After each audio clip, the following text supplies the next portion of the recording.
Les saints de la tribulation entendront l'évangile de diverses sources. La première est la Bible. Il restera beaucoup de copies sur terre et quand Dieu commencera à juger les hommes, beaucoup chercheront clairement à les lire et y trouveront l'accomplissement des prophéties. Beaucoup de saints de la tribulation entendront également l'évangile par le biais des deux témoins qui prophétiseront habillés de sacs pendant 1260 jours, 3 ans et demi, et accompliront de grands miracles. Apocalypse 11, 1, 13. Enfin, il y aura les 144 000 missionnaires juifs rachetés, scellés par Dieu pendant la grande tribulation.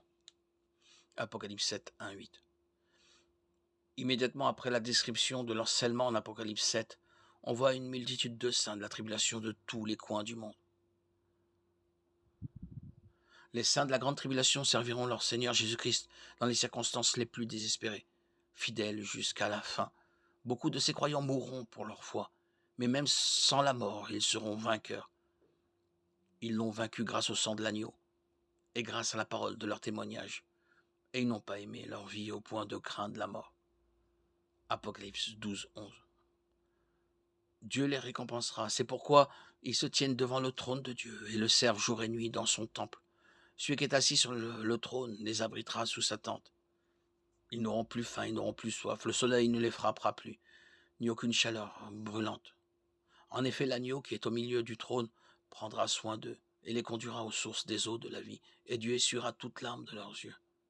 Apocalypse 7, 15, 17.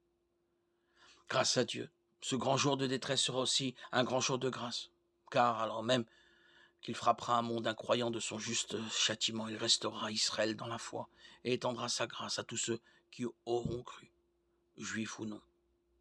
Dieu a toujours voulu sauver les hommes et son salut sera toujours disponible pendant la grande tribulation. N'attendez cependant pas jusque-là. Acceptez Jésus dès maintenant. Jean 1, 12.